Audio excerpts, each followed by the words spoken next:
Bom dia, pessoal. Tudo certo? Espero que todo mundo tenha aproveitado o feriado. Feriado bom, né? E hoje, deixa eu compartilhar o nosso assunto de hoje. Eu vou fazer um pouquinho diferente. Vou colocar aqui um resumo muito rápido da teoria, tá? Para relembrar o que foi visto na aula teórica e daí a gente partir para os exercícios da semana. Tá bom? Deixa eu só arrumar minha janela aqui. Então, o assunto dessa semana são os registros. Muitas vezes a gente chama de structs por causa do nome na nossa linguagem de programação. Então, em C, em C++, por exemplo, essas estruturas de dados são chamadas de registros. E até por isso que eu queria aproveitar esse gancho aqui para falar um pouquinho, relembrar um pouquinho das estruturas de dados, que são o tema da nossa disciplina, que começa no dia 20 agora de setembro, né? Como vocês sabem, a parte teórica de ALP termina no dia 19 e no dia 20, com a professora Ângela, né, que está dando a ALP, e no dia 20, ou na semana seguinte, desculpa, vai até o dia 16, e estruturas de dados começa no dia 17. Só que no dia 17 a gente tem uma aula rápida só, das 7h10 às 8h, tá? A gente vai ter algumas aulas assim. Na semana seguinte, a gente tem a semana de palestras, a semana do CEATEC, né? Que a gente costuma chamar de semana integrada, que é do dia 20 a 24, que é uma semana sem aulas. É a antiga semana do saco cheio, mas há vários anos já, o que se chamava de semana do saco cheio foi transformada numa semana de palestras. Uma semana com um monte de coisas interessantes. E daí vocês participam das palestras, minicursos, a agenda ainda vai ser divulgada, tá bom? E daí então, após isso, né, dia 20, formalmente, mas na prática, a partir do dia 27, a gente começa a disciplina de estruturas de dados 1. E daí a teoria vai ser feita comigo, beleza? Como a gente já falou, as aulas de segunda e quinta vão ficar comigo. Já preparando um pouquinho para isso, né, e relembrando o que vocês estão falando, no começo vocês viram os tipos básicos de dados. Então, toda linguagem tem os tipos básicos de dados. E o que são esses tipos básicos de dados mesmo? São aqueles dados, aqueles tipos de dados ou tipos de variáveis que vão armazenar os dados mais básicos. Então, toda linguagem tem. Em C, C++, né, nos derivados, a gente tem void, int, float, double e char. Isso, void também, embora não armazene nada, é considerado um tipo básico da linguagem. E depois, os demais que vocês usam bastante já. Então, a partir desses tipos básicos, então, int, float, double, char e void, a gente constrói outros tipos de dados. E esses outros tipos de dados a gente costuma chamar de estruturas de dados. Legal? Ou seja, essas estruturas de dados são compostas desses tipos básicos de dados. Vocês já viram algumas. Por exemplo, vetores, né? Arranjos, às vezes traduzido como arranjos também. Normalmente eu vou chamar de vetores. Vetores e matrizes, e strings, que também é um tipo de vetor, né? Um vetor de caracteres. Então, vocês já viram alguns. Esses tipos de dados, essas estruturas de dados, elas são, que vocês estavam vendo até agora, eram estruturas de dados homogêneas. E o que quer dizer isso? Que elas eram formadas pelo mesmo tipo de dados. Então, por exemplo, se você criasse um vetor de inteiros, em todas as posições do vetor você ia ter um inteiro. Se você criasse um vetor de floats, todas as posições do vetor ou da matriz, você teria floats. E a mesma coisa vale para strings, com a particularidade que quando são formados por caracteres, a gente dá o nome de strings. Legal? A gente vai comer. Bom, para que servem as estruturas de dados? Para facilitar a nossa manipulação dos dados. Vocês viram em vários problemas, né, em vários exercícios, que para a gente tratar, né, uma quantidade grande de números, de médias, por exemplo, de nomes de pessoas, de alunos, ficava muito mais fácil a gente trabalhar com vetores. Então, quero trabalhar com notas de uma turma toda, de 20 pessoas, 30 pessoas, 50 pessoas, etc. Era muito mais fácil do que a gente ter que declarar, por exemplo, 20 variáveis, 30 ou 50 variáveis. Mas, até em um dos exercícios, a gente queria associar o RA à nota do aluno. Então, a gente colocava nas mesmas posições do vetor. Vocês lembram disso? Então, na posição 0 estava o RA e na posição 0 de um dos vetores, na posição 0 do outro vetor estava a nota ou a média. E assim por diante. Só que isso pode causar confusões também, inconsistências de dados, e não é tão prático. Então, daí vocês viram agora, nessa última semana, na aula teórica, a primeira estrutura de dados heterogênea, que são os registros ou structs. Por que estruturas de dados heterogêneas? Porque elas podem ser compostas por tipos de dados diferentes. Então, num registro, numa struct, eu posso ter campos inteiros, por exemplo, idade, poderia ter campos strings, por exemplo, nome, e poderia ter outros campos float, e assim por diante. Poderia ter, inclusive, outras estruturas de dados, como campos. Por exemplo, eu definir um registro data com dia, mês e ano, inteiros, por exemplo, e colocar essa estrutura de dados, data, num outro registro, né? E daí poderia funcionar, por exemplo, como data de nascimento. Bom,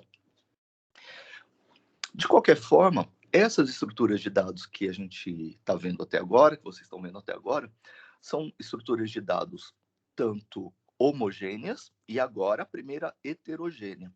E elas são consideradas estruturas de dados estáticas. Legal? Por que eu estou falando isso? Porque em estruturas 1, a gente vai ver as primeiras estruturas de dados dinâmicas. Qual a diferença de estruturas de dados estáticas e dinâmicas? As estáticas, que são todas essas que a gente está vendo até agora, elas são alocadas em memória, ou seja, reservadas, o compilador reserva na memória, a gente vai normalmente chamar de aloca, vai alocar uma quantidade de dados já, quantidade de dados máxima na memória. Beleza? Por exemplo, se vocês pedem uma variável inteira, ele vai alocar, vai reservar espaço para uma variável inteira. Na maior parte dos compiladores, ele vai alocar 4 bytes para armazenar um inteiro. Em alguns compiladores vão alocar 8 bytes para armazenar um inteiro. A mesma coisa, um tanto fixo para cada variável float, double, char. Normalmente char 1 byte, normalmente float 4 bytes, double 8 bytes, e os ints inteiros 4 bytes também. Como a gente falou, às vezes tem variações de compilador para compilador. Principalmente se você estiver usando o Xcode no macOS. Daí provavelmente os seus inteiros vão ter 8 bytes. Caso contrário, o mais provável é que os seus inteiros tenham 4 bytes só. Tá bom? Bom, então, a gente vai falar sobre esses registros, que são, então, a nossa primeira estrutura de dados heterogênea. Além de ser estática ainda é estática, heterogênea. E daí, aí a ideia é que, para a gente armazenar dados sobre qualquer tipo de objeto, de pessoa, de produto, por exemplo, se a gente quiser armazenar vários tipos de dados sobre aquela entidade, sobre aquela coisa, sobre aquela pessoa, as structs são uma estrutura de dados muito adequada. A primeira coisa que a gente vai pensar. Então, aqui A gente tem... Eu não sei se a Ângela usa esses mesmos slides, que são desse livro aqui, né? Eu e ela somos coautores. Então, enfim, possivelmente vocês já tenham visto esses slides aqui, que é do nosso livro lá. Tem mais 2 coautores também. Tá.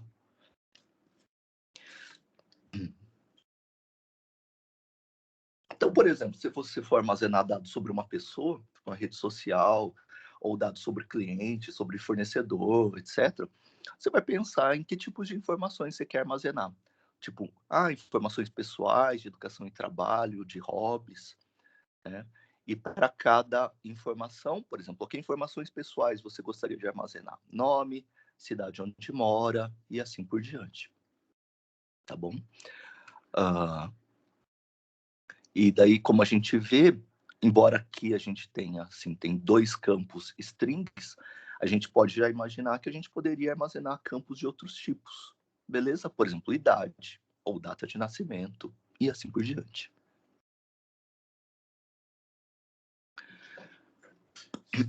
Então, o que é mesmo registro, né? Ou uma struct? É uma reunião de dados sobre um objeto, com o objetivo de facilitar a organização e o uso, beleza?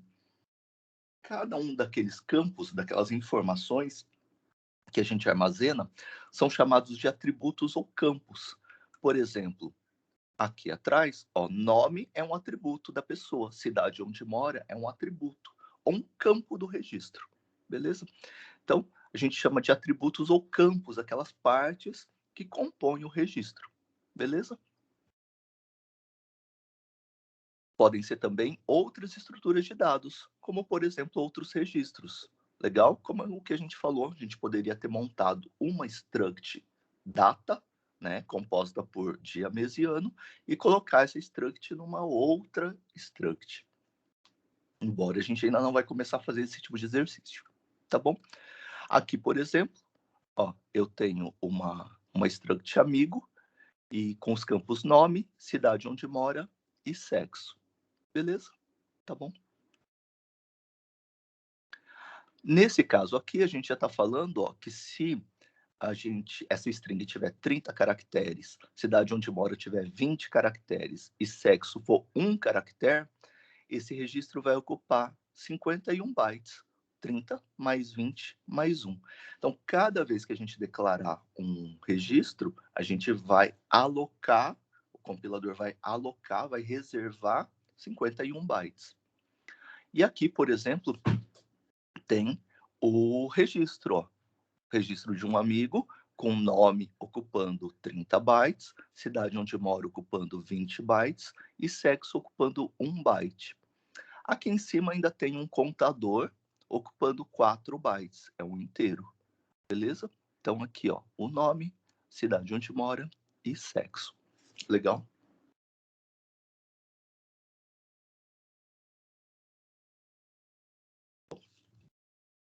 Aqui a gente tem um exemplo em C, tem pouquíssima diferença com C++, beleza?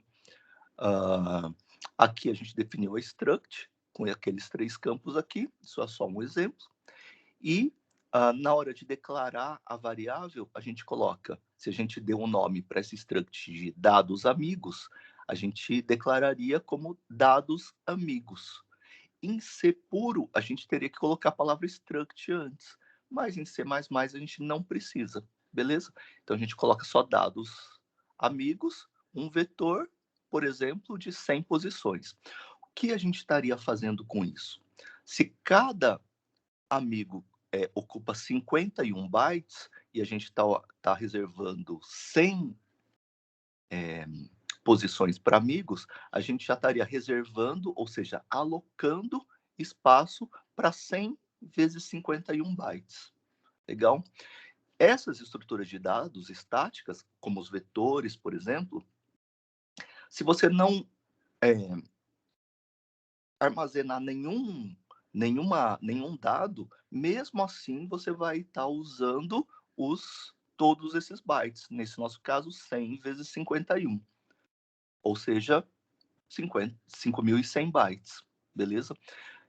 Uma outra característica das estruturas de dados estáticas é que você declarou um vetor com 100 posições. Agora eu vou precisar de 105 amigos. Eu quero armazenar dados de 105 amigos. Não posso, beleza? Porque você reservou, ou seja, você alocou espaço para 100.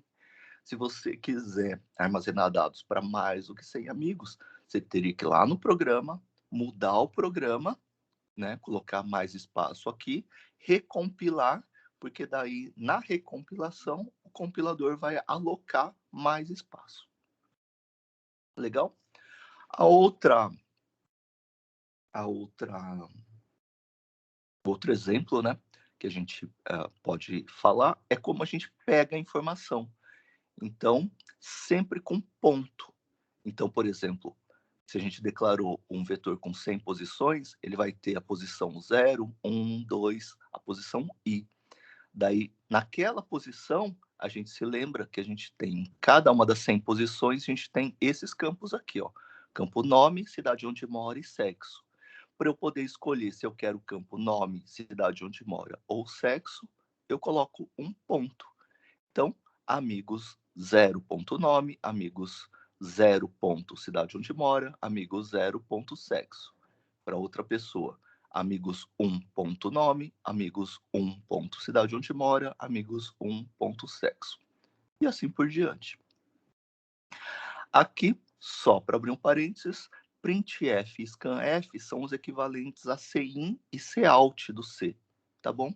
Então, aqui você pode dar um cout, digite o nome, e depois um cin, né, para ler o amigos1.nome. Bom, o que mais? Se eu quiser testar um campo também, aqui, por exemplo, num for, estou testando para todos os elementos do vetor, eu estou perguntando se amigos i.sexo for f ou amigos i.sexo for f minúsculo, eu imprimo, lembra que o printf é o cout, né? Eu imprimo o amigos i.nome. O que eu estou fazendo aqui, em outras palavras? O que será que eu estaria fazendo aqui nesse for? Eu estaria imprimindo todos os nomes aqui das pessoas cadastradas. Mas será que todas? Não. Só das pessoas cujo campo sexo for F. Ou seja, estaria imprimindo o nome das mulheres cadastradas. Beleza? Tá? Então, vou... Deixa aqui. Salvando. Vou compartilhar agora os exercícios de hoje. Deixa eu ver se esse aqui. Tá. Bom, então a gente vai fazer esses exercícios. Eu vou dar um tempo para vocês fazerem e daí a gente vai fazer juntos o quanto der tempo, no mínimo um, tá bom? Então vamos começar pelo primeiro. Ó, lembrando que essa lista de exercícios, ó, o arquivo chama semana 6, tá? Structs.pdf. Já tá no Canvas de vocês, na pasta arquivos. De boa? Então vamos ver o nosso primeiro exercício, que é o exercício que a gente vai começar fazendo. Os exercícios, vocês vão ver que eles não variam tanto de complexidade, tá? Então, só vai aumentando um pouquinho. Então, enfim, o mais difícil provavelmente seja fazer o primeiro mesmo. Então, ó, o primeiro exercício está aqui na tela para vocês. Vou ler. Ó, definir uma struct, é esse exercício aqui. Vou deixar em negrito só um pedaço para não atrapalhar a leitura. Definir uma struct para informações sobre carro. Vocês vão colocar os seguintes campos: fabricante, nome, ano e preço. Podia ser marca e modelo também, tá? Isso aqui foi proposto pela professora Ângela, eu vou manter os nomes dos campos. Então, o campo fabricante, que vai ser uma string, um campo nome, vai ser uma string também, tipo marca e o modelo do carro, o ano inteiro e o preço, um float. Então, primeira coisa, vocês vão definir um registro, uma struct com esses campos, beleza? Ó, depois, segunda parte. Fazer a leitura de N carros, onde N deve ser lido. Então, você vai ler um valor N primeiro, para depois entrar num loop.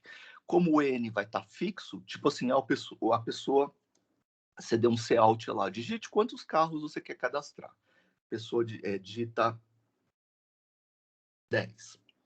Então, seu N é 10. Como você já sabe quantos carros você vai cadastrar, você vai usar um for. Né? O for, a gente lembra que é o comando de repetição mais adequado a ser usado quando a gente já sabe quantas vezes a gente vai executar o loop. Então, nesse caso, como a gente já leu o N, a gente já sabe quantas vezes a gente vai executar. A gente vai executar N vezes o loop. Então, a gente vai entrar num loop, num for. Claro que se você quiser usar o while, do while também pode. Só estou falando qual seria o mais recomendável. Legal? O comando mais recomendável é o for. Então, você vai ler o N, depois você vai entrar no for, né, para ler e armazenar os dados num vetor de structs. Legal? Então, um vetor com essas structs que eu tinha acabado de definir no começo do problema. Esse tamanho máximo do vetor vai ser de 50. Portanto, ele vai ter capacidade para armazenar 50 veículos. O N, portanto, não pode ser maior que 50, né? Você reservou espaço para 50 veículos. Daí você leu o N e você vai armazenar os dados sobre esses veículos. Portanto, armazenar os dados num vetor de structs. Depois, para finalizar, você vai imprimir todos os dados dos carros cujo ano for maior, ou seja, estritamente maior, não está dizendo maior ou igual, né? A partir de, está dizendo maior, ou seja, estritamente maior que 2000. Beleza? Só os carros de 2001 para frente. Beleza? Dúvidas? Tempinho para vocês fazerem, tá? Dúvidas? Abram o microfone e perguntem para mim, ou coloquem no chat o que vocês preferirem. Beleza? Então, um tempinho para vocês fazerem. Daqui um pouco a gente faz junto também.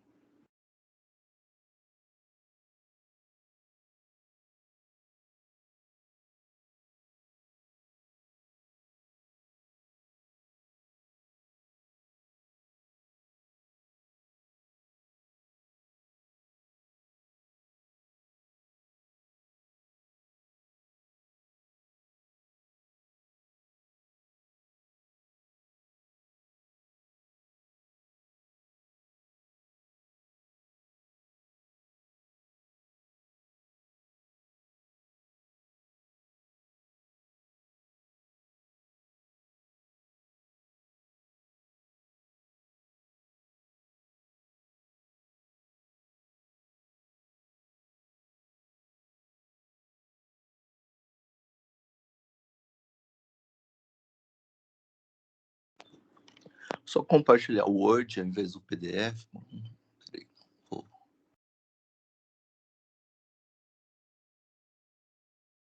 Que daí eu fico mais flexível aqui.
Uma opinião de vocês sobre o exercício da semana passada.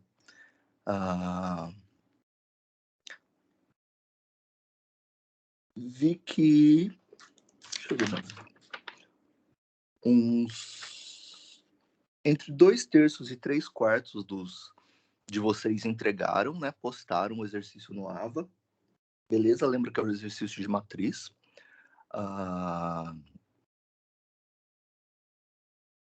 Mas,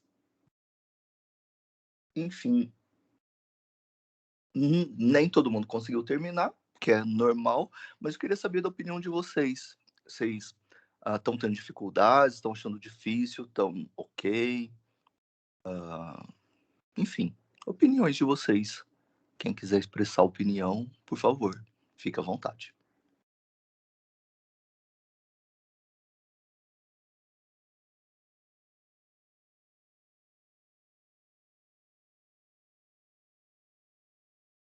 Trabalhar com vetor de inteiro em C++ é um pouquinho complicado, né? Porque não, parece que as funções não retornam o vetor de inteiro. Tem que retornar isso aí numa struct, né? Como assim? É que, Não. tipo assim, Ah, a hora que eu tava fazendo esses exercícios, uhum. parece que a função não podia retornar um vetor de inteiros.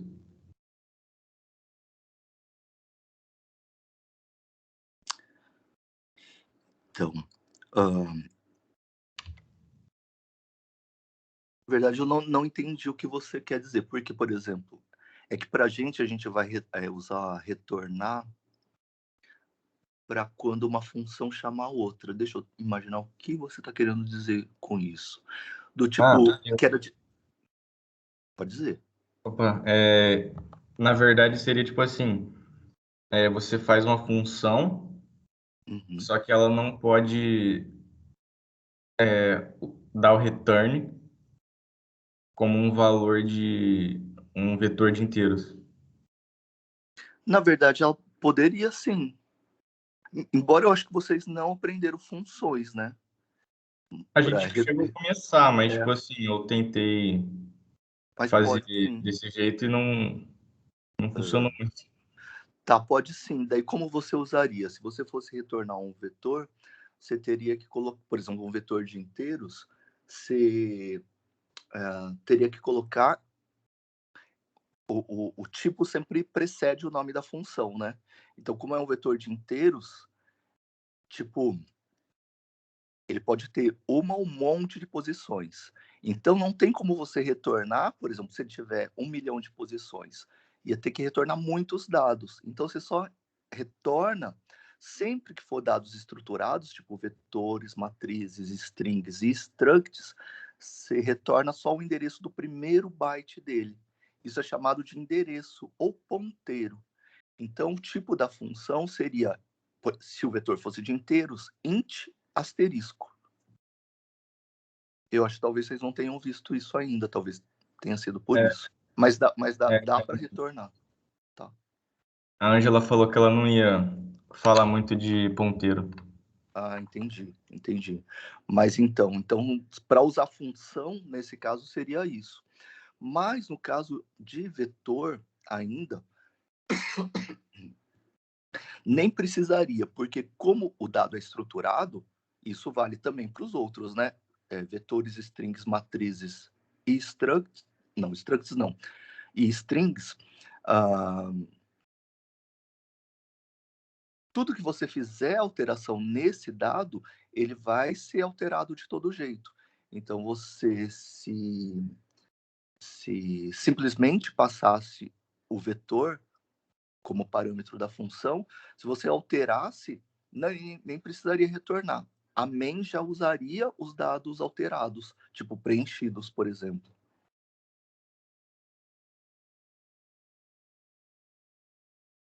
Mas a ideia desse exercício era fazer sem vetor, né? Vetor ou sem função, né? Por causa desse detalhe aí. Professor, como eu entrei um pouco atrasado na semana passada, eu estava um pouco perdido. Essa semana eu comecei a entender um pouco como trabalhar com vetores e matrizes. Legal. Embora eu ainda esteja com dificuldade em looping. Looping, legal, Pedro, ótimo.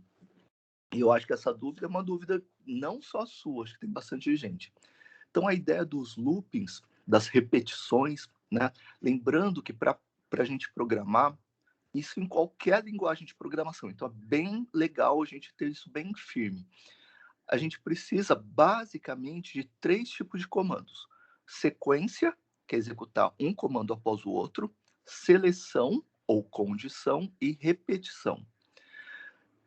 Sequência, todos os compiladores fazem do mesmo jeito, que é bem facinho. Você coloca um comando, outro comando embaixo, tipo na sequência, né?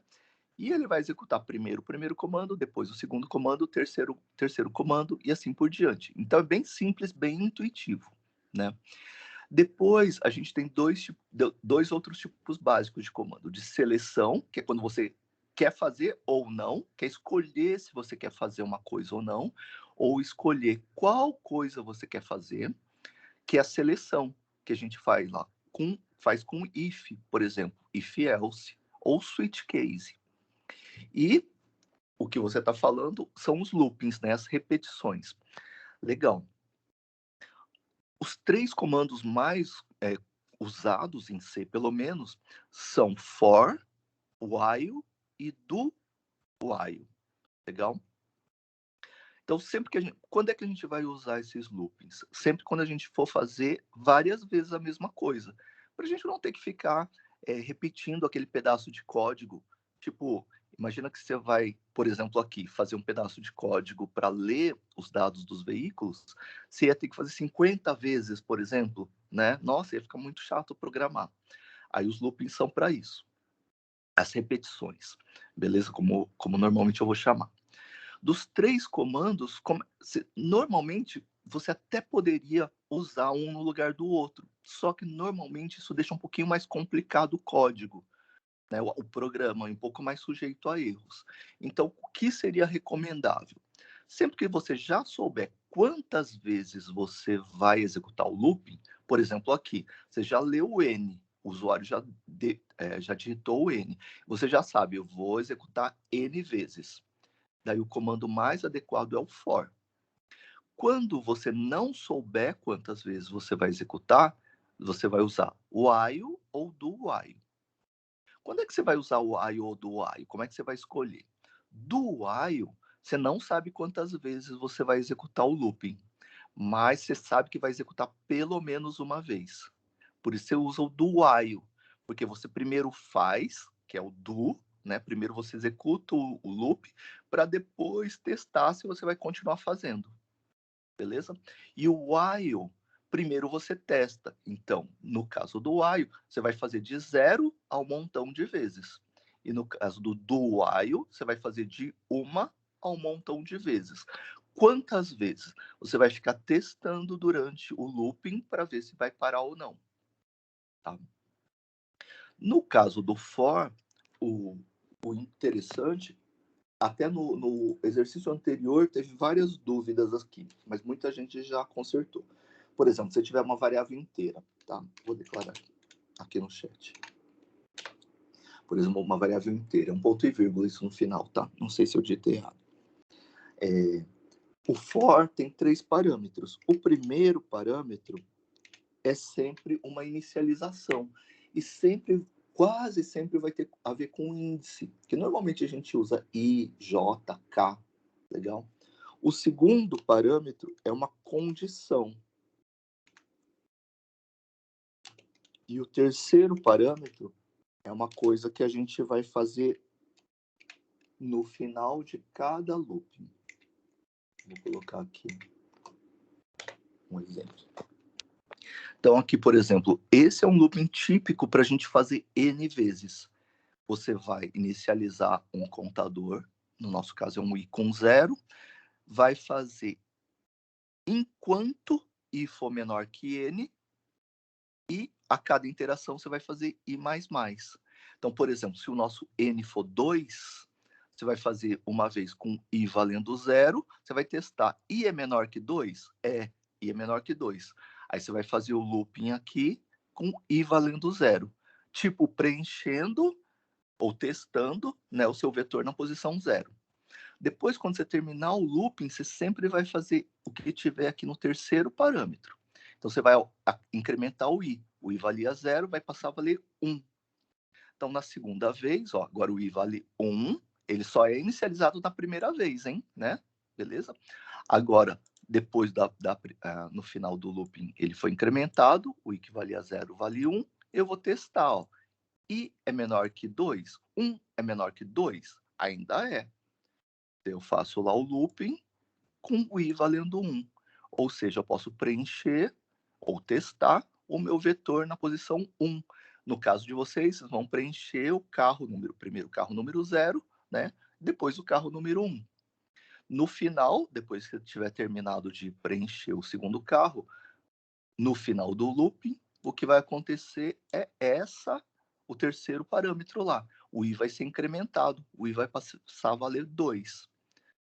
Volto lá no looping e vou fazer o nosso teste. I continua sendo menor que N? 2 é menor que 2? Não, agora 2 é igual a 2. Daí eu caio fora. Eu preciso declarar I? Sim. Ou você pode declarar I antes, lá no começo do programa, por exemplo, no começo da main, ou poderia declarar dentro do for também, que é menos comum, mas você poderia fazer do tipo assim.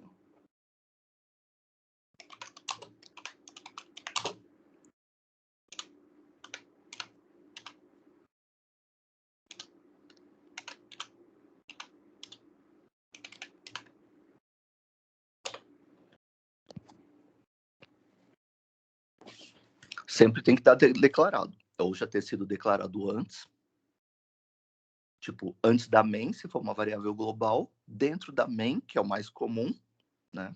Variável local da main, variável da função main, ou aqui dentro, que também vai ser uma variável da main. Sempre declarado. E dentro da sintaxe do for, o I igual a 0 não dá loop, né? Não dá loop, porque o primeiro parâmetro lá, o for I recebe 0, é só inicialização, então ele é só feito uma vez. Sim. Não. A inicialização, que é o primeiro parâmetro do for, só vai ser feito uma vez. Uma vez só. Depois, no final de cada loop, só é feito o terceiro parâmetro. Beleza. Legal.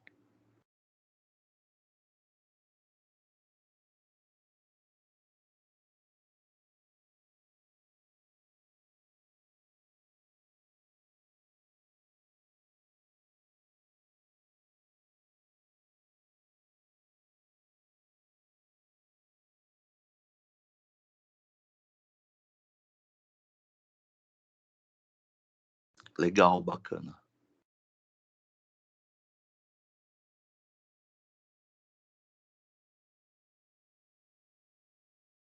Tem umas listas aí, né? Lá no Canvas, área arquivo. Se tiver problema, tento fazer. Daí, se tiver problema, você me pergunta.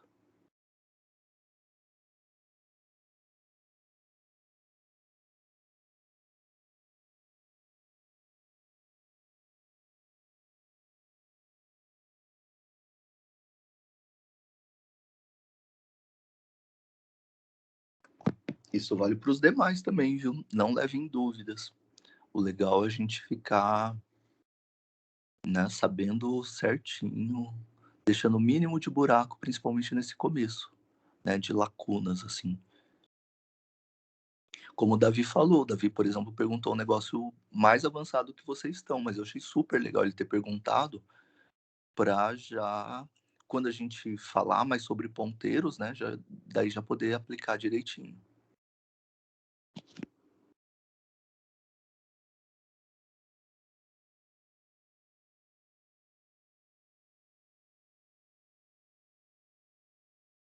Nossa, essa é uma ótima pergunta. Vou ler aqui. O C e o C++ são utilizados nas mesmas aplicações?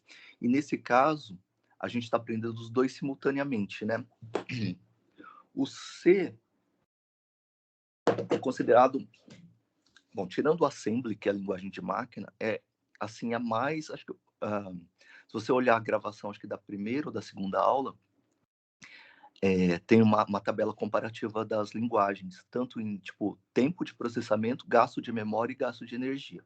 C é super eficiente, é a mais eficiente em tempo de execução, né? E perde para Pascal, que não é mais tão usada, em gasto de memória. Mas é muito mais rápida que as outras. Qual a diferença de C e C++? É que C++ tem as coisas de objetos, que vocês vão ver, por exemplo, em Java, Python, e que tem a ver com encapsulamento, que é esconder algumas variáveis, encapsular, não deixar outras funções, por exemplo, acessarem. Em C dá para fazer também usando só variáveis locais. Herança e polimorfismo. Por exemplo, até agora, a única diferença de C para C++ que vocês estão usando é o CIN e o COUT, que em C, no exemplo que a gente acabou de dar até, né, a gente normalmente usa printf para imprimir e scanf para ler, beleza? E vocês usam CIN para entrada de dados e COUT para saída de dados. E o COUT é super... O CIN e o COUT, a gente chama que eles são super polimórficos. O que era polimórfico mesmo? Tipo, que tem poli, né, várias, morfia tem a ver com forma, né? Então ele assume várias formas. Por isso que normalmente ele é mais fácil de usar. Do tipo, você pode ler ou imprimir dados inteiros, float, char, string, com sem o cout sem mudar nada, né? E no C, você teria que usar o printf ou scanf e dizer qual é o tipo de variável. Mas tirando pouquíssimos detalhes, já estão aprendendo os dois. Sim, verdade. E isso acho que é um trunfo grande.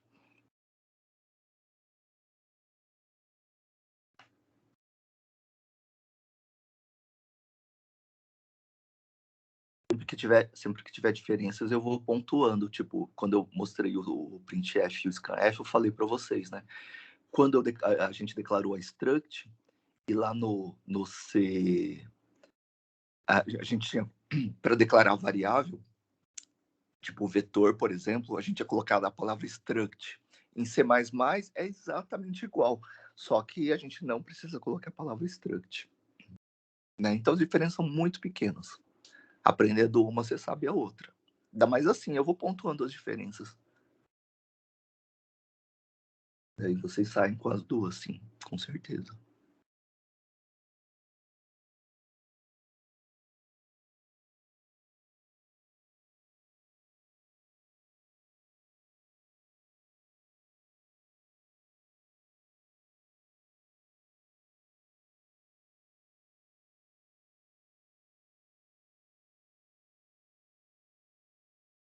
Nada que isso.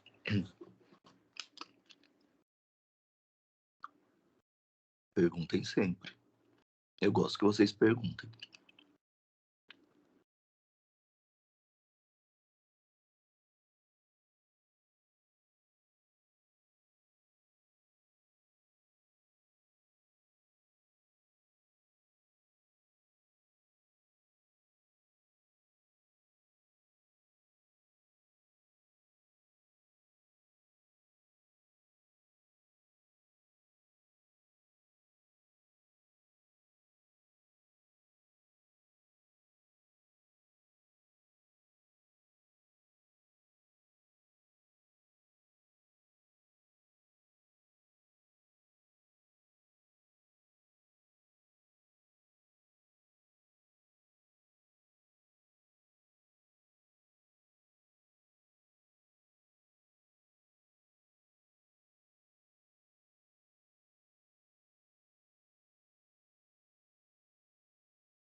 Oi, do Vitor.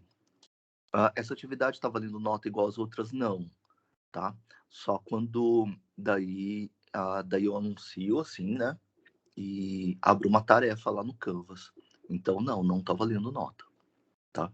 Inclusive, daqui, sei lá, uns 10 minutos, mais ou menos, por exemplo, eu vou resolver aqui com vocês. Beleza, vai fazendo aí. Qualquer dúvida você fala também.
Pessoal, atenção. Bom, estou fazendo a chamada aqui.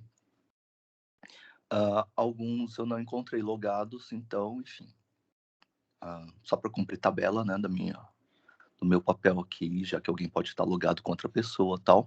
Se um desses estiver presente, por favor, diga isso, tá?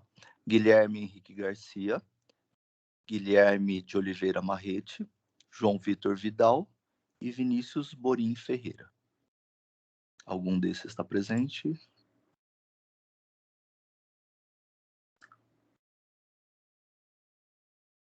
Guilherme Marrete, beleza. Guilherme. Joia.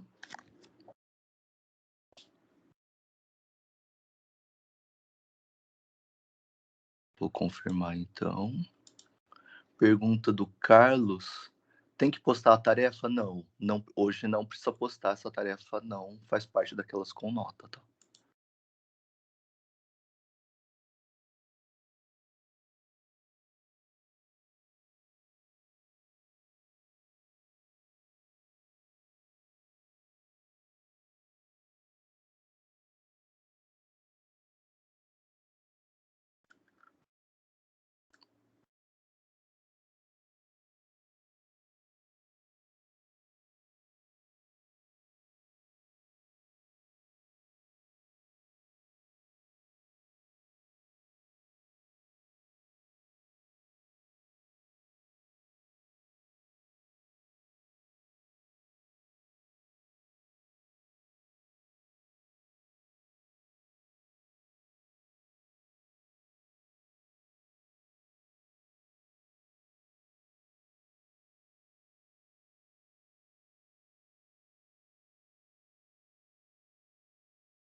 Pessoal, para dar tempo da gente fazer tranquilo, eu vou fazer junto com vocês.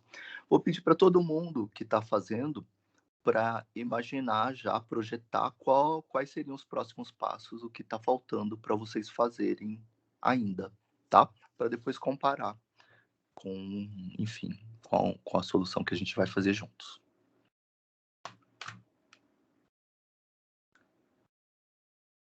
Deixa eu abrir o Dev.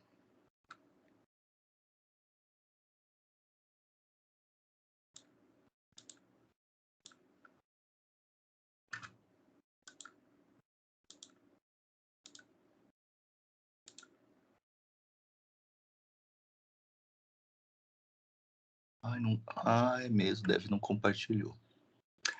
Já sei, vou fazer uma outra coisa com vocês. Vou mostrar para vocês o Replit. Cadê? O Replit é assim. Quando vocês estiverem no lugar que vocês... Deixa eu ver se compartilhou. Quando vocês estiverem em algum lugar onde não tenha um compilador instalado, por exemplo, vocês podem usar esse Replit aqui. Ele é um emulador. Emulador é tipo um simulador de um monte de linguagem de programação. Daí você só precisa ter acesso ao navegador. Vou usar ele com vocês, tá bom? Ó, a URL dele é essa aqui.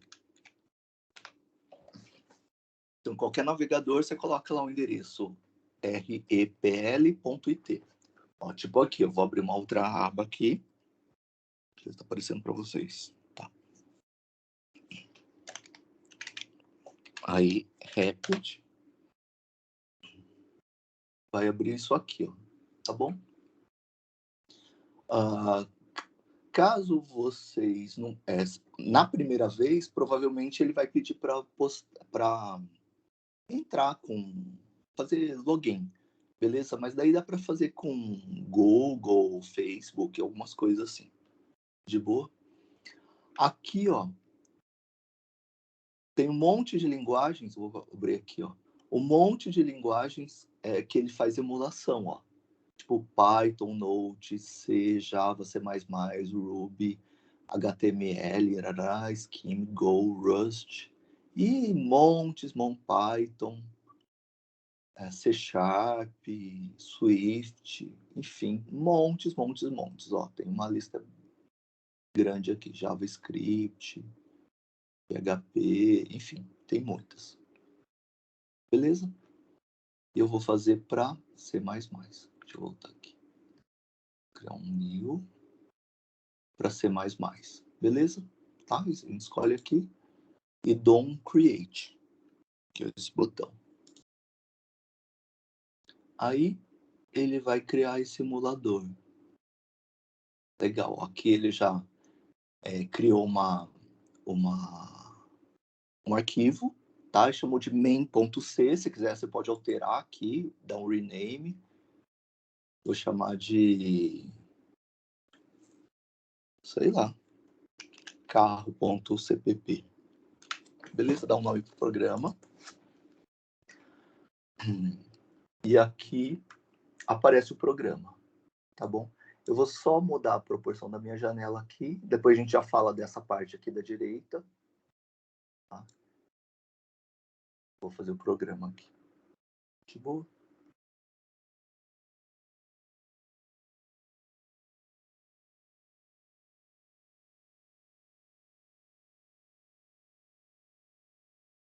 Bom.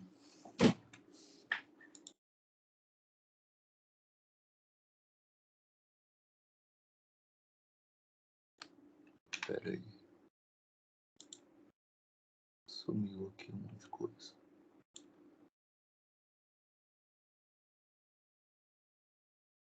Deixa eu voltar aqui.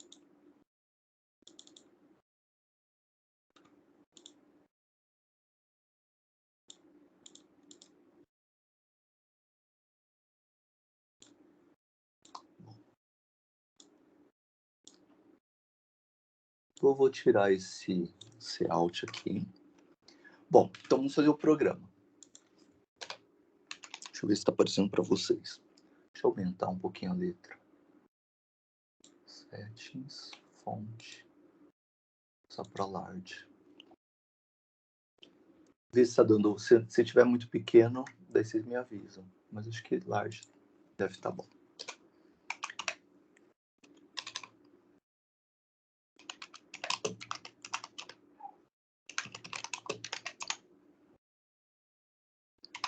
E na main, podia ter declarado, vou declarar fora da main, para a gente poder usar quando a gente for usar funções, já que vocês já estão aprendendo. Então, legal. Para eu usar essa definição, não só na main, mas nas outras funções que eu for definir, eu vou declarar essa struct, esse registro como global. O que quer dizer isso? Porque eu vou não só usar ele dentro da função, por exemplo, se eu declarasse dentro da main, a declaração ia ser local à função main, só ia poder usar lá dentro. Como eu estou declarando fora, percebam que eu estou declarando antes da main. Ela vai ser uma declaração global. Isso quer dizer que eu vou poder usar em qualquer função, tá? Então, struct, vou dar um nome para struct, vou chamar de carro, colocar os atributos, né, os campos. Ela chamou de fabricante, né? Fabricante, que é tipo marca. E o modelo ela chamou de nome, né? Nome. Beleza? Tanto faz. E depois tem o ano, que é o inteiro. E preço, que é um float. Beleza? Uma coisa que costuma dar bastante erro de compilação é, às vezes, a gente esquecer de colocar um ponto e vírgula depois do último fecha-chaves, tá bom? Porque quando a gente usa fecha-chaves, muitas vezes a gente não põe dentro do do, coisa assim, né? A gente só depois do comando. Na declaração de struct precisa pôr, beleza? Então, ó, atentem para esse ponto e vírgula aqui. Esse aqui. De boa? Bom, declaramos a nossa struct, o nosso registro, o carro, os campos dele. Vamos lá para o nosso programa. Set locale.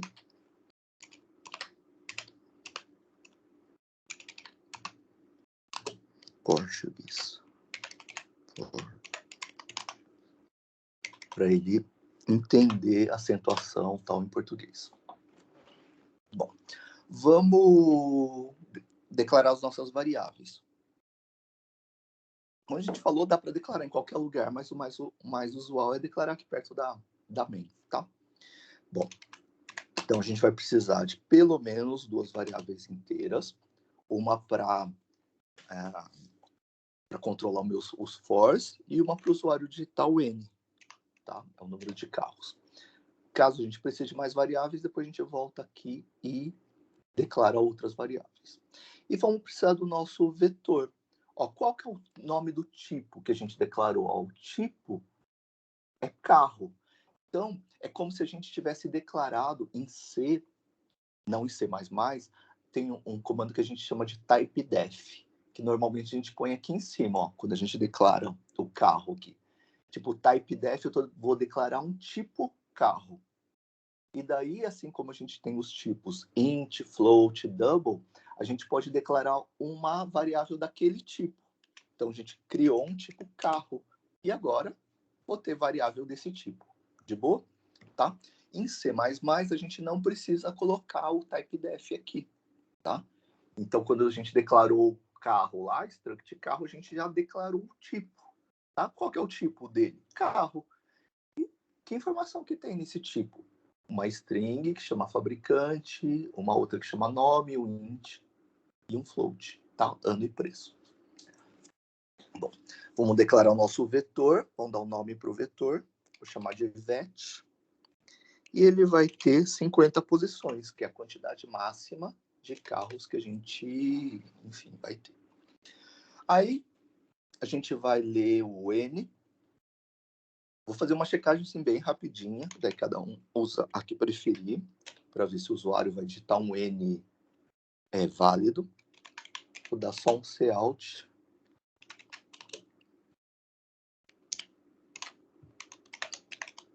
Digite N. Beleza? Vou pular uma linha aqui.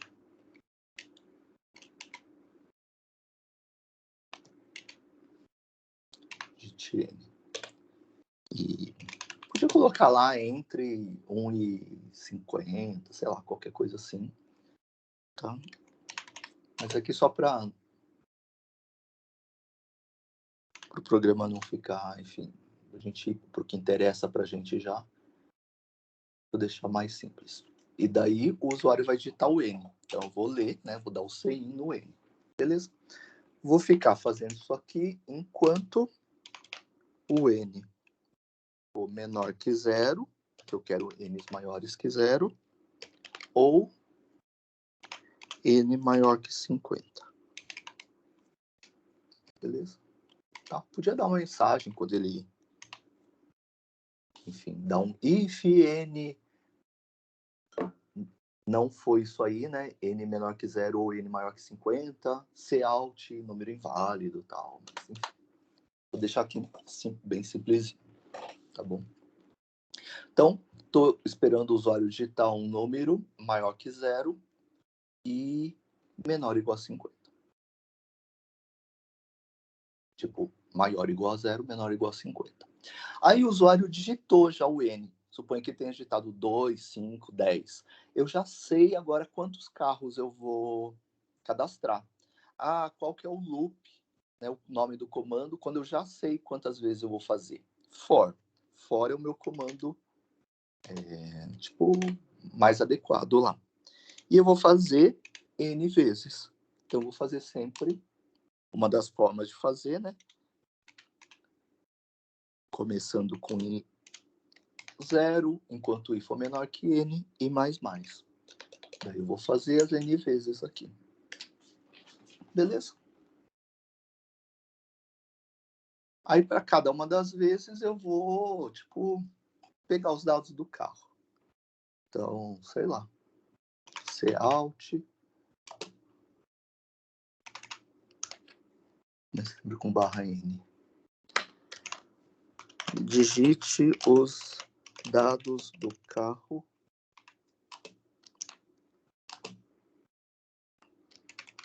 e eu vi que a maior parte de vocês coloquem mais um, né?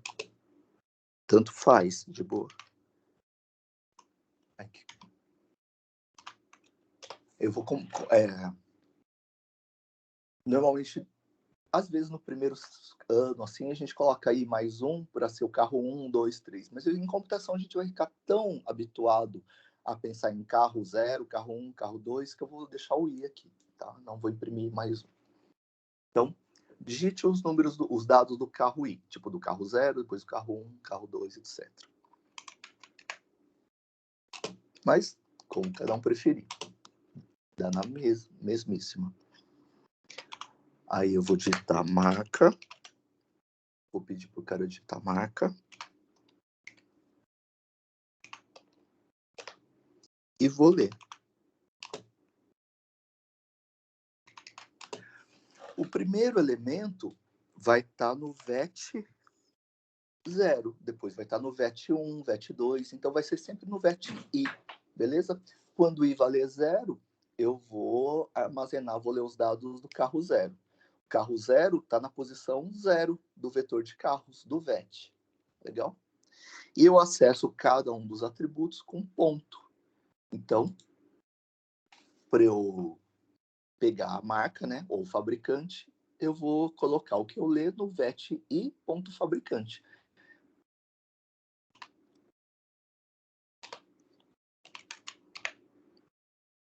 Deixa eu dar um Ctrl+C, Ctrl+V aqui.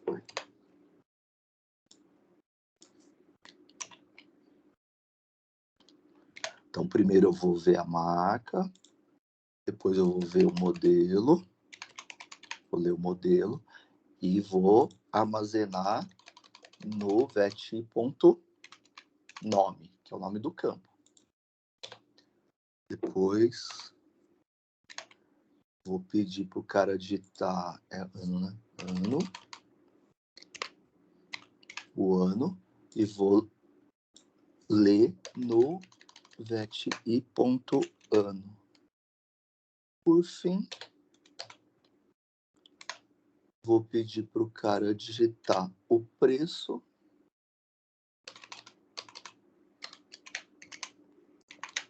e vou ler o VET.preço.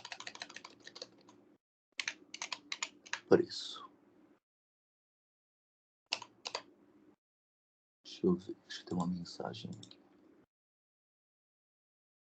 Para que serve esse comando setlocale? Tá, esse comando, ele é tipo dispensável. Ele só está falando aqui que eu estou habilitando o meu alfabeto, o meu teclado em português, tá? Então, por exemplo, aqui, ó, preço, eu teria, se eu não tivesse habilitado, eu teria que colocar preco, né? Tipo, ele não reconheceria acentuação, cedilha, coisas assim, tá? Então, daí, tipo, eu habilito o alfabeto do teclado, tá? Habilitei em português.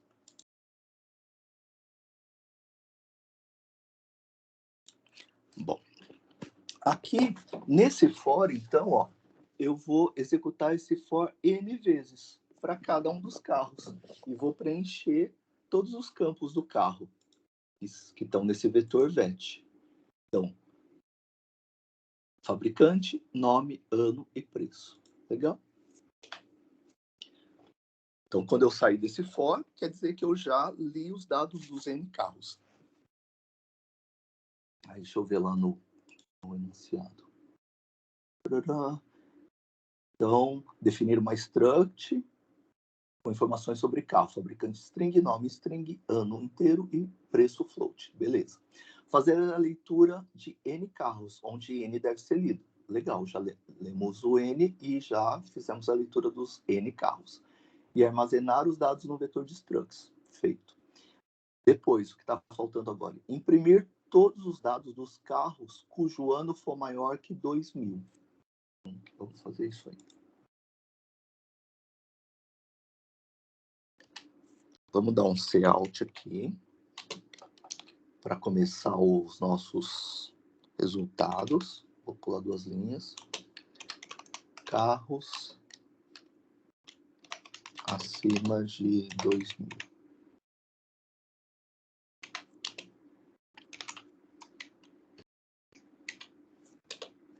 Ops, ponto de vírgula. E daí vou imprimir todos os carros cujo ano for maior que 2000. Beleza? Para isso eu tenho que testar os carros lá para ver quem tem ano acima de 2000. Mas quantos carros tem? Ah, tem N carros. Então eu vou testar cada um dos N carros. Beleza? Como é que eu faço o loop? Ah, o comando que faz a repetição quando eu já sei a quantidade que eu quero, né, realizar, tipo testar, é o for. Então vamos fazer um for aqui. Mesma coisa. For i que vai começar em 0. Enquanto i for menor que n. Cada vez eu incremento i. Então, i mais mais. Eu vou imprimir todos os carros? Não. Os dados de todos os carros? Não. Eu só vou imprimir aqueles cujo ano é maior que 2000.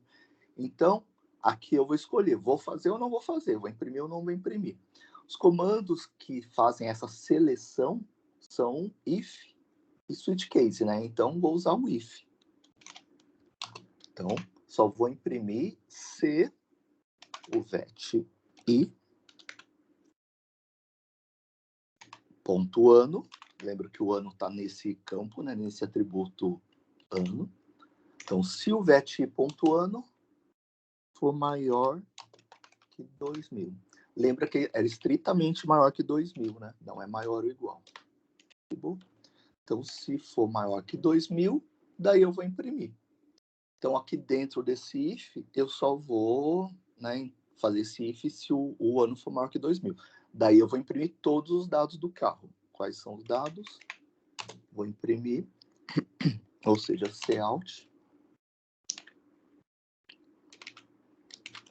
marca. Vou dar um espaço aqui. Vou imprimir o vet i ponto marca, fabricante. Fabricante. Beleza?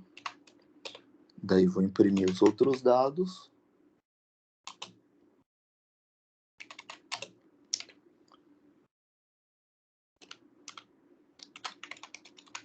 Modelo. E o modelo está no vet i ponto modelo, que é o campo nome. Depois vou dar um cout no ano.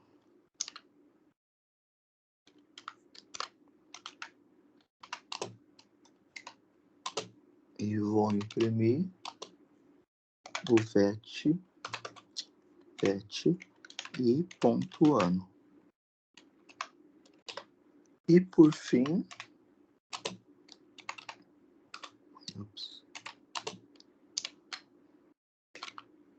é preço, né? Preço.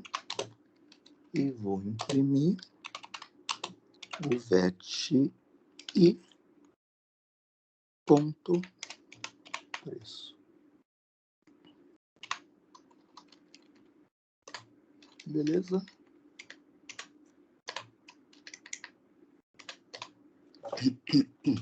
De boa, daí imprimo só os carros acima de 2.000.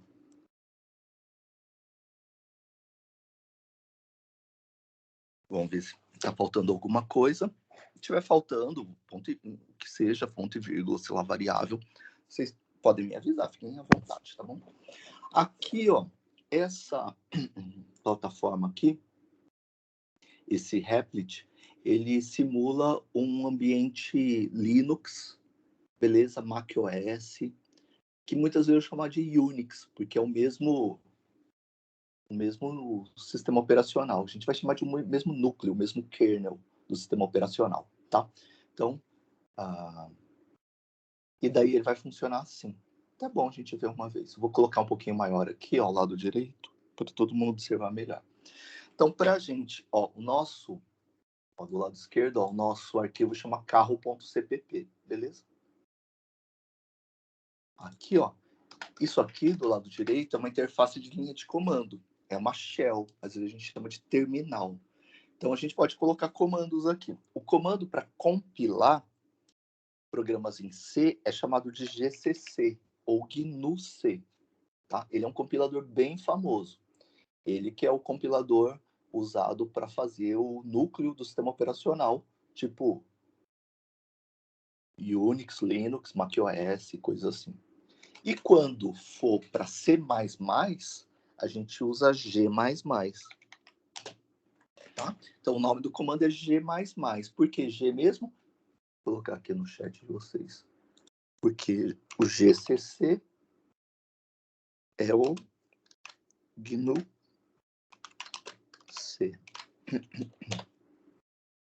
E o G++ é o C++. Então, GCC, como é que a gente vai compilar? O nome do programa, carro.cpp, -O, minúsculo. Esse -O é para gerar o código objeto, o código executável. E eu vou dar o nome do programa aqui. Vou chamar de carro. Beleza? Bom, tem alguma coisa na linha 33. Faltou um ponto e vírgula.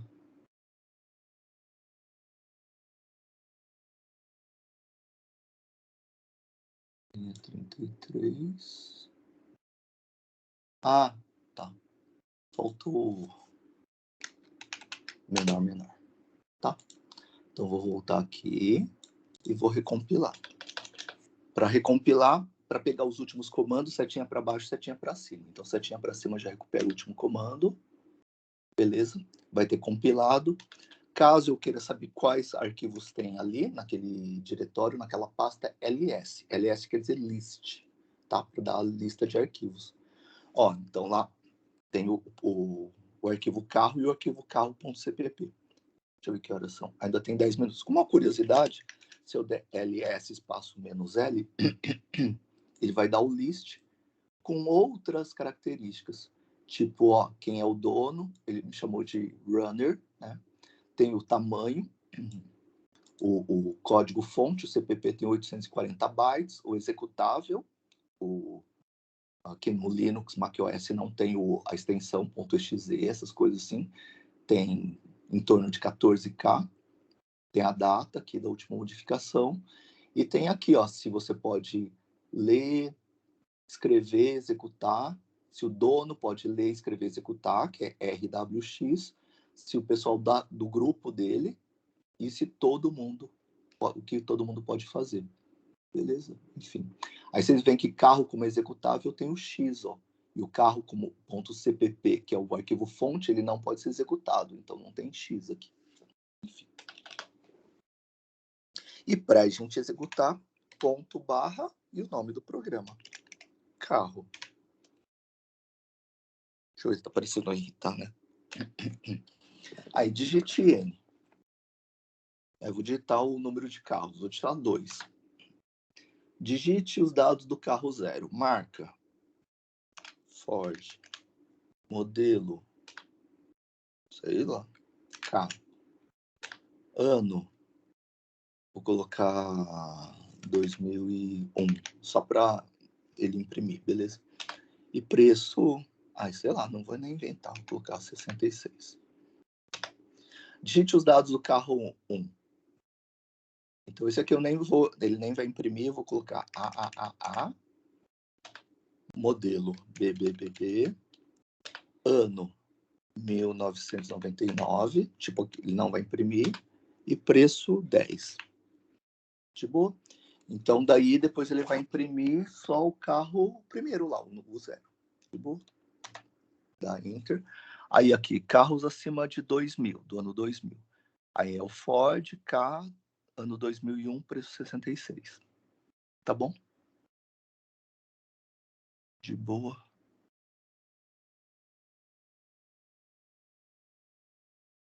Vou colocar esse aqui, ó.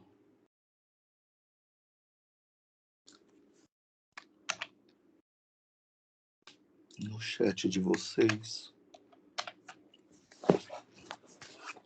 E vamos analisar. Bom, dúvidas? Coloquem aí.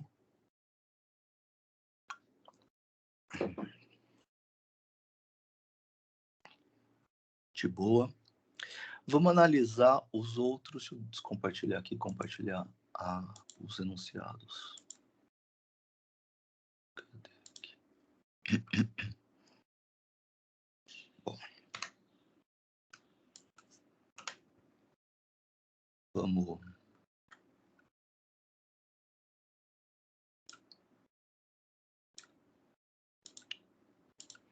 colocar um tamanho aqui. 12, tá bom? Vou colocar 14. Bom, vamos ver os demais. Daí eu queria sugestões de vocês do que a gente precisaria mudar no programa para implementar esses outros programas. Vamos ver o 2. Vocês vão ver que não é muito diferente, tá? Definir uma struct para informações sobre livros. Aí a struct vai ter os campos título, uma string, número de autores, um inteiro, os autores, vetor de strings para até 4 autores, então vetor de strings, beleza? Ano da publicação vai ser um inteiro, nome da editora vai ser string e preço vai ser um float, beleza? Fazer a leitura de N livros, onde N deve ser lido, e armazenar os dados num vetor de structs. Igualzinho a gente fez até agora, beleza?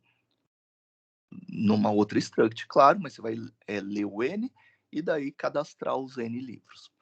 Imprimir todos os dados dos livros de uma determinada editora. O nome da editora deve ser lido. Considere o tamanho máximo do vetor. Considere que o tamanho máximo do vetor deve ser de 50 elementos. Então, sei lá, o que vocês acham que a gente tem que mudar aqui para a gente agora imprimir só os dados de uma determinada editora?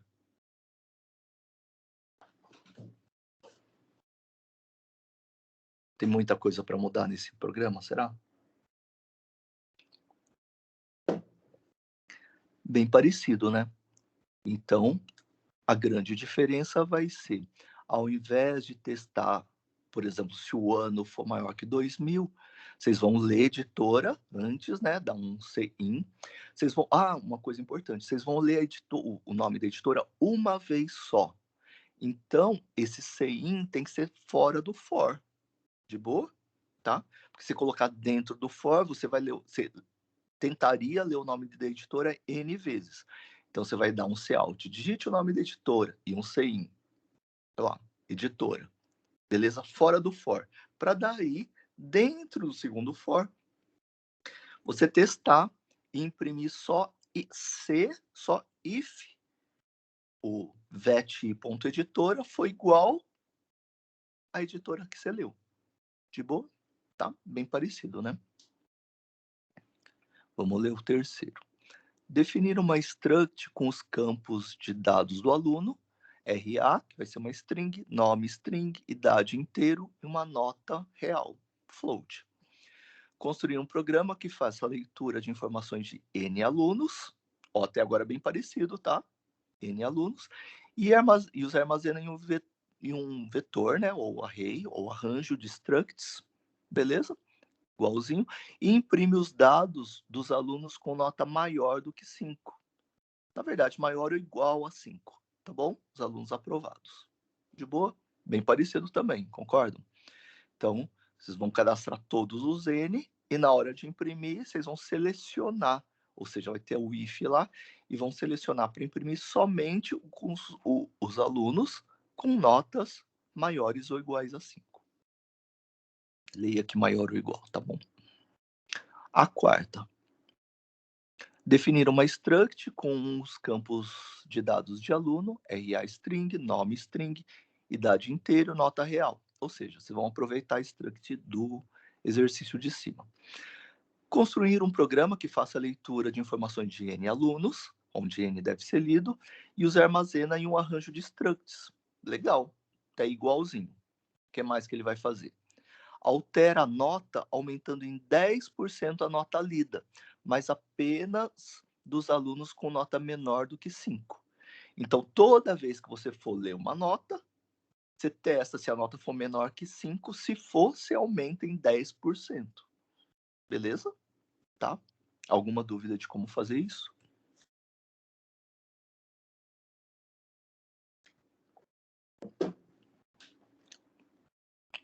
De boa? E a quinta vai ser definir uma struct, tudo certo, beleza. Definir uma struct com os campos dados de aluno, são os mesmos, né? RA, nome, idade e nota. Construir um programa que faça a leitura de informações de N alunos, onde N deve ser lido, e os armazena em um arranjo, um array, né? Um vetor de structs. Depois, faça a leitura do RA de um aluno e verifique se esse aluno, né, o aluno com esse RA existe no vetor. Se existir, você imprime os dados desse aluno. Se não existir, você deixa uma mensagem falando, olha, esse aluno não está cadastrado. Beleza? Alguma sugestão, alguma dificuldade para fazer isso? Dá uma pensada em como você faria.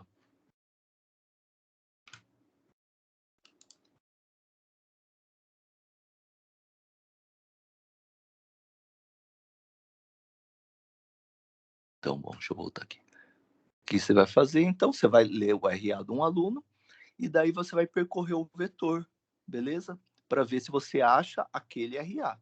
Então, antes de entrar no for, você fala, ó, digite o nome, o número, né? O RA do aluno que você quer buscar. E daí você busca aquele RA, como percorrendo o vetor e vendo se o campo RA é igual ao RA digitado. Se for, se você encontrar, você digita os dados do aluno. Legal? Que é o RA, o nome, a idade e a nota. Se você não encontrar, ou seja, se depois de você percorrer todo o vetor e não tiver encontrado nenhuma vez, daí você imprime aluno não cadastrado. Beleza? Tá? Daí o grande objetivo desse exercício é você não ficar imprimindo todas as vezes, aluno não encontrado, aluno não encontrado.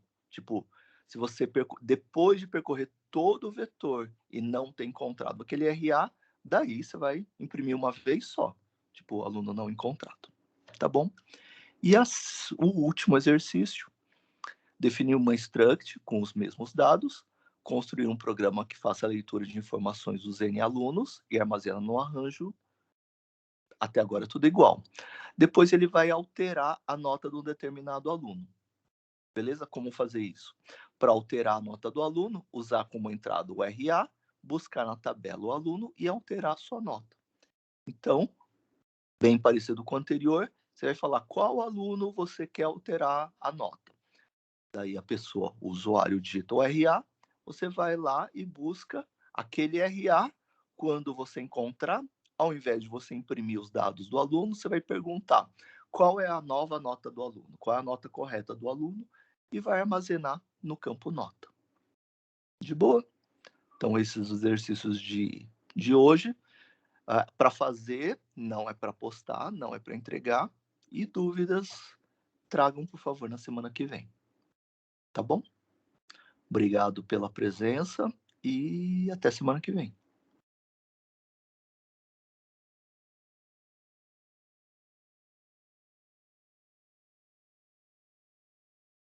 Até semana que vem, professor. Obrigado pela aula.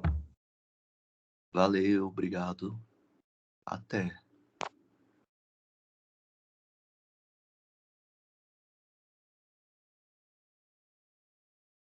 Falou, pessoal. Valeu.